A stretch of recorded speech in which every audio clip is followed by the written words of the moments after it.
এই সিনেমাটা একটু ভিন্ন গল্পের। এটা তো জানেন অ্যাকশন থ্রিলার গল্প। ইভেন আমি এই সিনেমার জন্য 60বার প্লেনে যাতায়াত করছি বিজনেস ক্লাসে। ভালো একটা সিনেমা বানানোর জন্য আমার ডিরেক্টরকে, আমার টেকনিক্যাল টিমকে, আমার মানে যা লাগে, যেখানে যা লাগে, যত বাজেটের প্রয়োজন ছিল যেন আমি কোনো ঘাটতি রাখি না। সেটা আগামীকালকে ট্রেলার আসলেই বুঝতে পারবেন। সিনেমাপ্রেমী দর্শকদের অগ্রিম ঈদ মোবারক। আমাদের ডার্ক হল সিনেমা কোরবানি ঈদে রিলিজ হতে যাচ্ছে। অলরেডি আমরা অফিসিয়াল একটা পোস্টার কালকে পোস্ট করছি আমার অফিসিয়াল ফেসবুক আইডি থেকে।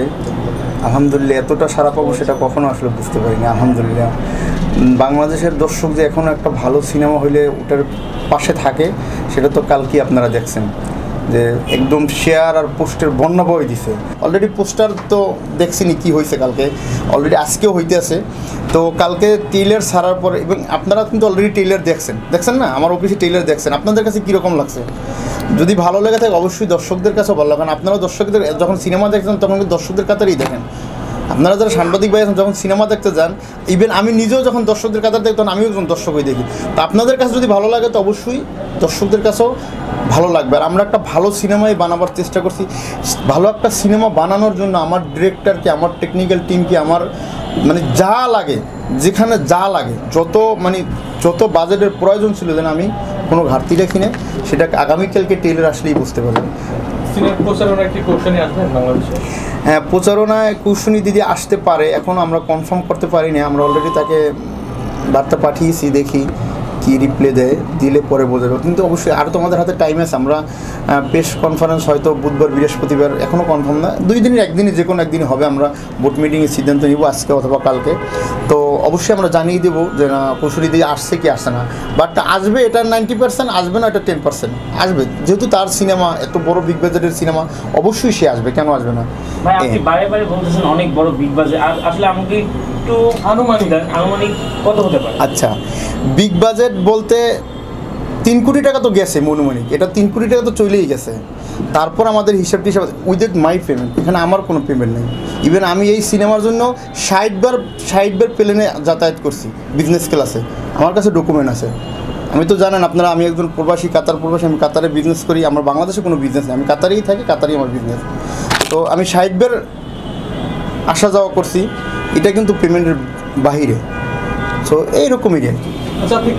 তারপর আমরা ফাইনালি হিসাব করে আমরা একটা ডিসিশন অবশ্যই আপনাদের জানাই দেবো ফাইনালি কত গেছে আর কি। এখনও প্রমোশনের জন্য আছে, আরও তো অনেক আছে। আজকাল মিডিয়াতে নতুনদের কেউ হেল্প করে না। নতুনদের হেল্প করছে কে? মান্না ভাই। নতুনদের হেল্প করছে রুবেল ভাই। নতুনদের হেল্প করছে জসিম ভাই। নতুনদের হেল্প করছে শৈল রানা স্যার। নতুনদের হেল্প করছে ইলিয়াস কাঞ্চন স্যার। এখন যারা আছে মার্কেটে তারা কেউই না নায়ক না নায়িকা, কেউই হেল্প করবে না, কেউই হেল্প করে না। যে একটা নতুন হিরো আসছে, লেট মি ফিনিশ প্লিজ, একটা নতুন হিরো আসছে তাকে আমরা একটু হেল্প করি, বা একটা প্রযোজনা প্রতিষ্ঠান আছে তাকে আমরা একটু স্যাক্রিফাইস করি, কেউ করে না। তো সেই রকমেরই মাহি আপু আমাদের সিনেমাতে কাজ ছিল, তাকে নেওয়া হয়েছিল।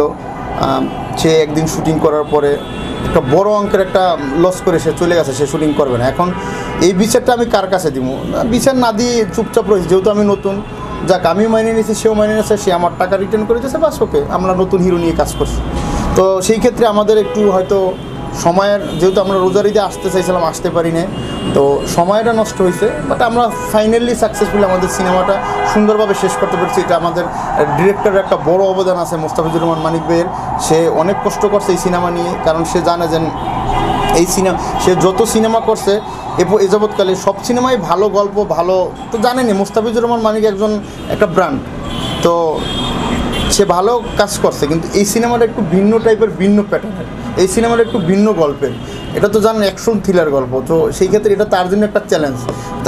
সে চ্যালেঞ্জটা যে নিয়েছিল সেটা সাকসেসফুলি, সে নিজেও প্রাউড ফিল করতে আসে, আমিও প্রাউড ফিল করতে আসি, এবং আমার টেকনিক্যাল টিম, যা ডার্ক ওয়ার্ল্ডের টিমের সাথে যারা কাজ করছে সবাই বলছে না, আমাদের যে আমরা একটা চ্যালেঞ্জ নিয়েছিলাম মাহি আপু যাওয়ার পরে, কৌশনী দিদি আসার পরে, ইভেন নিশা সওদাগর ভাই বিলিয়ন আমাদের ডার্ক ওয়ার্ল্ডের সাথে যুক্ত হওয়ার পরে, আর একটা কথা ফাইনালি আমরা সাকসেসফুল। এখন বিষয়টা হলো আমাদের রিলিজ হওয়ার পরে, ট্রেইলার রিলিজ হওয়ার পরে, সিনেমা রিলিজ হওয়ার পরে কি হয় বা না হয়, কি রেজাল্ট আসে দর্শকদের কাছ থেকে, সিনেমা কেমন হয়েছে সেটা অবশ্যই আপনারা তো অবশ্যই থাকবেন আমার সাথে। আপনারা সিনেমা হলে যাবেন, আপনারা নিউজ করবেন, আপনারাই বলবেন, আর আমি তো আছি আপনাদের সাথে।